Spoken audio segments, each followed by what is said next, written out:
രാജ്യത്തെ UPI സേവനങ്ങൾക്ക് ഒരു തരത്തിലുള്ള ചാർജും ഈടാക്കുകയില്ലെന്ന് നിർമ്മലാ സീതാരാമൻ.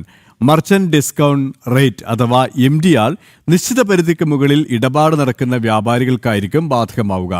രാജ്യസഭയിലാണ് നിർമ്മലാ സീതാരാമൻ UPI ചാർജ് സംബന്ധിച്ച ഉറപ്പ് നൽകിയത്.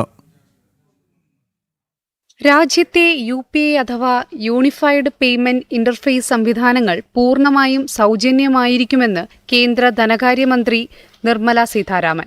പാർലമെന്റിലാണ് നിർമ്മലാ സീതാരാമൻ ഇത് സംബന്ധിച്ച് ഉറപ്പു നൽകിയത്. നിശ്ചിത തുകയ്ക്ക് മുകളിൽ വിറ്റുവരവുള്ള വ്യാപാരികൾക്ക് മാത്രമായിരിക്കും മർച്ചന്റ് ഡിസ്കൗണ്ട് റേറ്റുകൾ ബാധകമാകുക എന്നും നിർമ്മലാ സീതാരാമൻ രാജ്യസഭയിൽ ഉറപ്പു നൽകി. The amendment is an enabling provision. It does not impose any tax or transaction charge on UPI users. Let this be clear. It enables the government to specify through notification the electronic payment modes that will continue to receive statutory protection against charges. National payment കോർപ്പറേഷന്റെ കൃത്യമായ വിശകലനത്തിനു ശേഷമായിരിക്കും UPI സംബന്ധിച്ച ഏതു പദ്ധതിയും നടപ്പാക്കുക.